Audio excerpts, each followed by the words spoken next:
So welcome back everybody. Today's video is going to be a little bit different than the normal videos. I don't have a specific project in mind, but there are several things that really need to be done around here, just maintenance and housekeeping type things.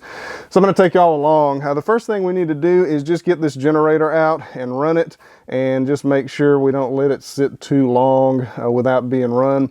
Just to make sure it's ready for action whenever. We got this probably 3 weeks ago just as a backup generator. We have a large generator for the well, but we wanted another one that would run the well. Unfortunately, it turns out this one will not run the well. Our well is on a 110, but this one will not run it, unfortunately. But it will run freezers, refrigerators, charge devices, that kind of thing, and it is extremely fuel efficient, so it's nice to have a spare backup. So what I did was I just got it, and I got it past the break-in period, and basically it's just kind of sitting around with non-ethanol fuel and Sta-Bil in it. What I want to do is just run it some, make sure it's ready for action at a moment's notice. So we'll just crank it up and let it run for a while and do some other things. So I've always been a real big fan of Honda products, and this one has not disappointed me yet. Every time I've cranked it, it has cranked up first pull. And of course, now that I've got the camera going, that may not happen. We want to put it on, keep echo mode off, so it'll be kind of a higher rev right at first, and we'll just let it go here.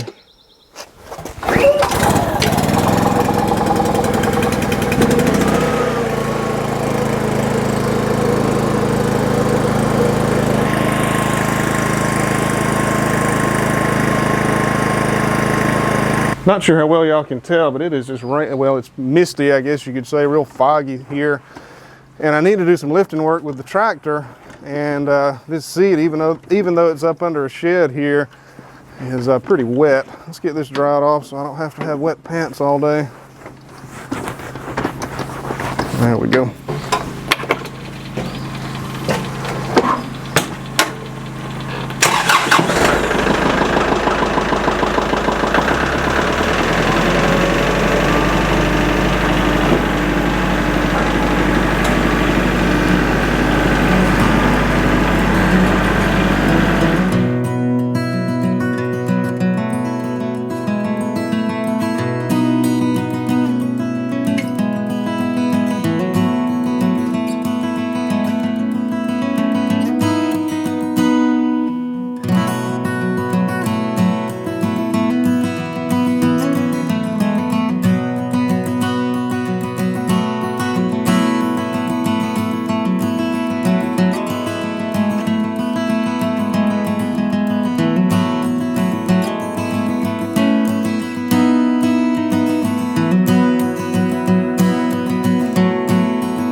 Man, I just noticed I didn't have my audio right on the on those last clips. I'm sorry about that. I have to put some music in there or something. So I took this off a couple of weeks ago, maybe a week and a half ago. We ran out of dry firewood here, and it was really just a matter of my laziness that I didn't get enough firewood for the year. And I decided to buy some from somebody, so I found a guy on Facebook that claimed he had some dry firewood, some seasoned oak and so forth, and I said, okay, well, let's go check. So I had the foresight to take my moisture meter with me, and long story short, I picked up a piece of the wood, and it was heavy, which was my first turn off. And then I checked the moisture content, and it was almost 40%, and he claimed it had just rained on it, which may be true, but it was still heavy, and I didn't feel right about getting it. Just really cannot tell y'all how much effort that grapple on that tractor saves me.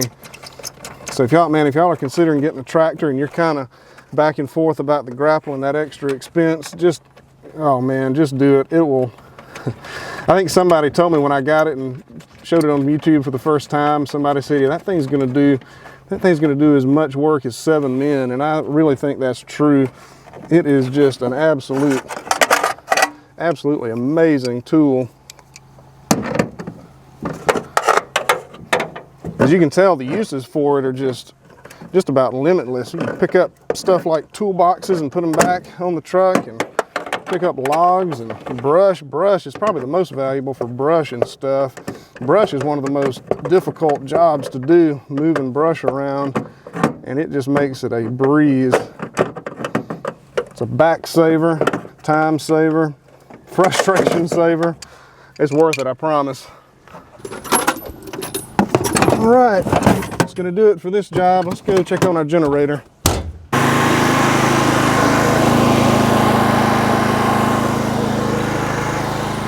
Just turn the fuel off and let the gas drain.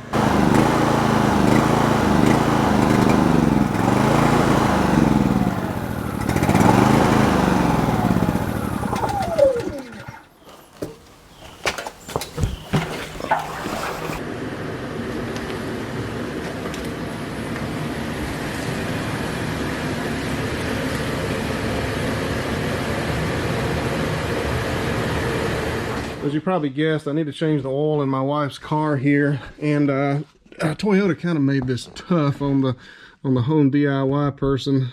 You have to take several things off to get access to the oil filter.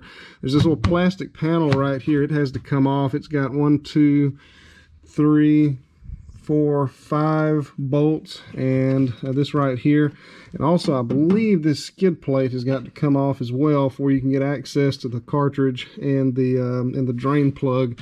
So yeah, let's go ahead and get started on this.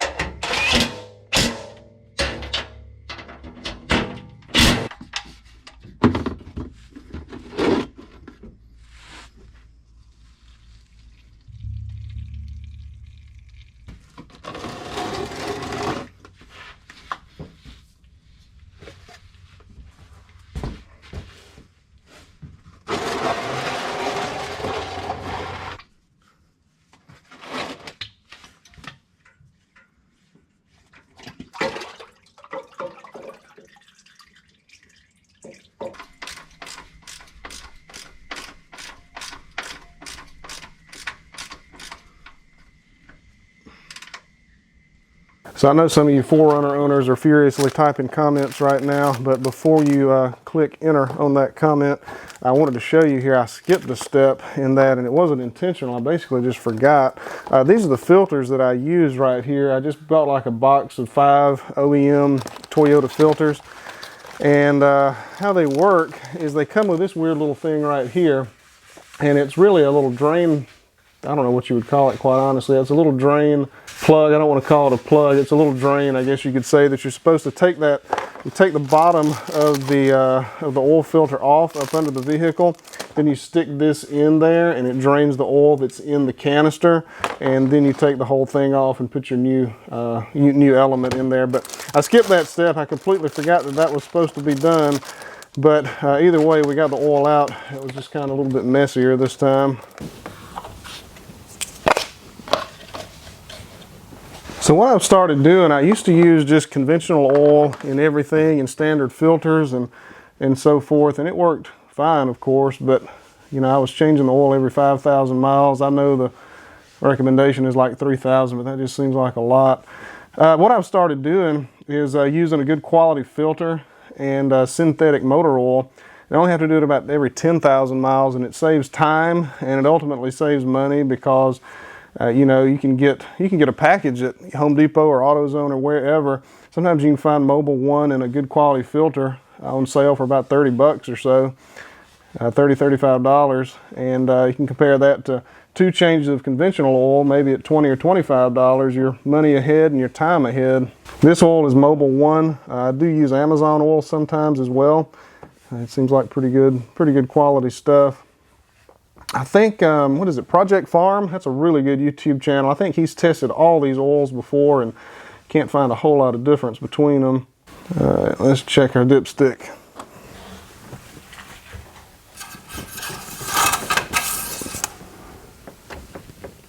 That's looking good. Let's crank it up, let it get through the system, and if we need some more, we'll put some more in.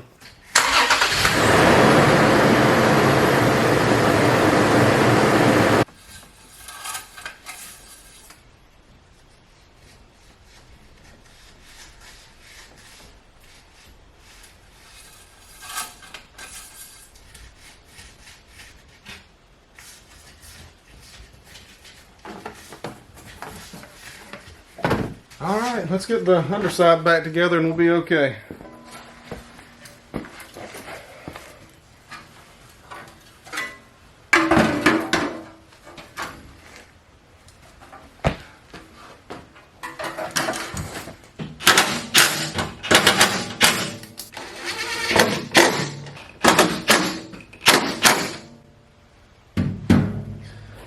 All right, that's gonna do it.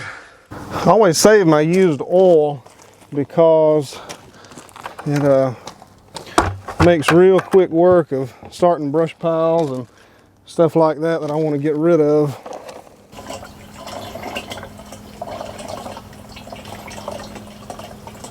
It's also very good for waterproofing outside lumber. Very valuable stuff. So I mentioned that this is my wife's car, but the way things are now, I use it really just as much as she does, and she claims that I treat it like my truck. So I really think she's overreacting.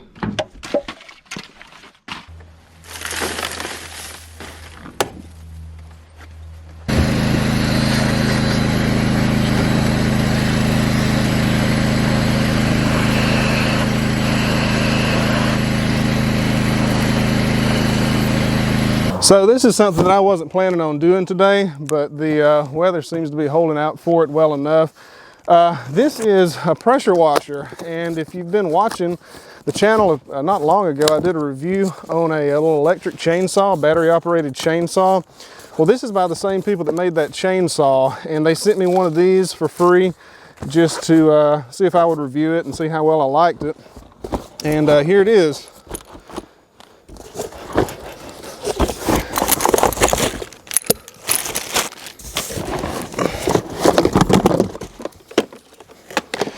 I think this is the most powerful one that they make as far as PSI goes. I think they've got another one that has the same PSI. I think it's named something different, but anyway, we'll check it out and see how well it works. If it's anything like the chainsaw, it should surprise me. But if y'all are interested in one of these, we'll go ahead and we'll try it and see what there is to it. But if y'all are interested in one of these, At Your Force gives a 15% discount for Fall Line Ridge viewers. And I don't know offhand how much these are, but I will provide a link for it, depending if it's any good or not. So let's try it out.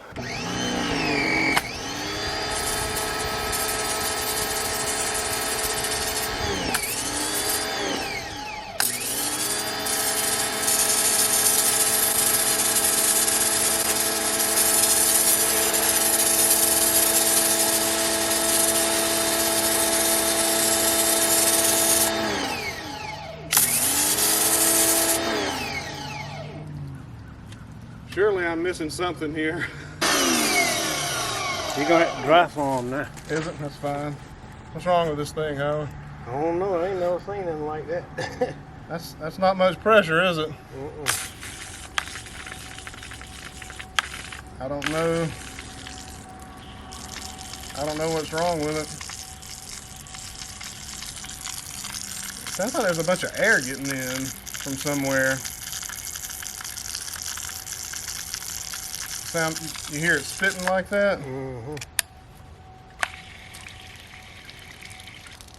There's something. I'm not doing something right. I'm not going to fault the machine just yet. All right, guys. So I got it figured out. It comes with 5 tips for it, and that tip that I was using had a fairly large hole in it, and the machine's just really not capable of putting enough pressure into that tip to make any pressure come out. So anyway, this one works pretty good.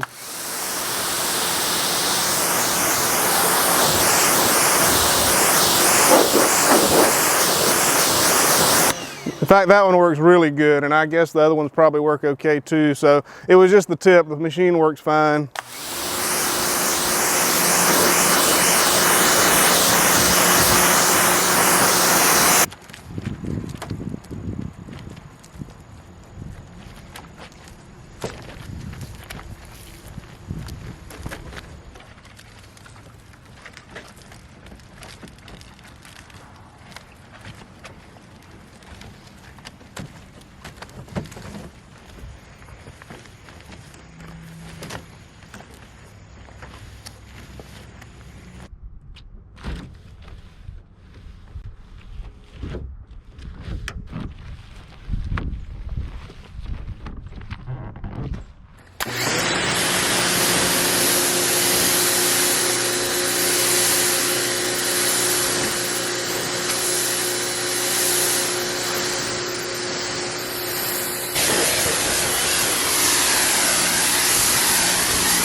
So I think we're about to wrap it up. We'll go ahead and fill this bird feeder up, and that'll be the last videoed task for the day.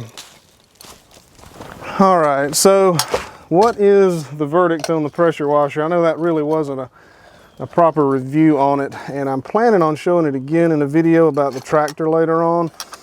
But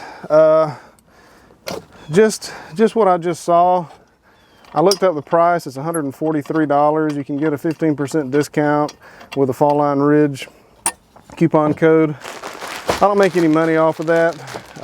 They just send me the products, and you know, I check them out, and if they're any good, I'll recommend them. But it's just worth it for me to get the products. But is it worth it? It's $122 with the discount. Is it worth $122?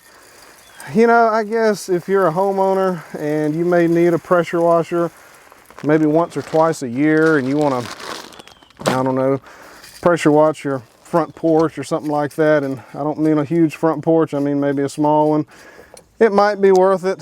It was a little flimsy. Personally, I don't think that I would purchase it, but it might be okay for somebody who has a very small area and doesn't need it very often. But that's just my opinion. Y'all can give it a whirl if you want to. You can get a discount if you use the falllineridge link. I'll put the link down in the comments. Well, that's going to do it for this video. I know this was kind of a rambling, wandering video, but I thought y'all might enjoy coming along for a few little things I needed to do around here. So that's going to do it. I will see y'all next time.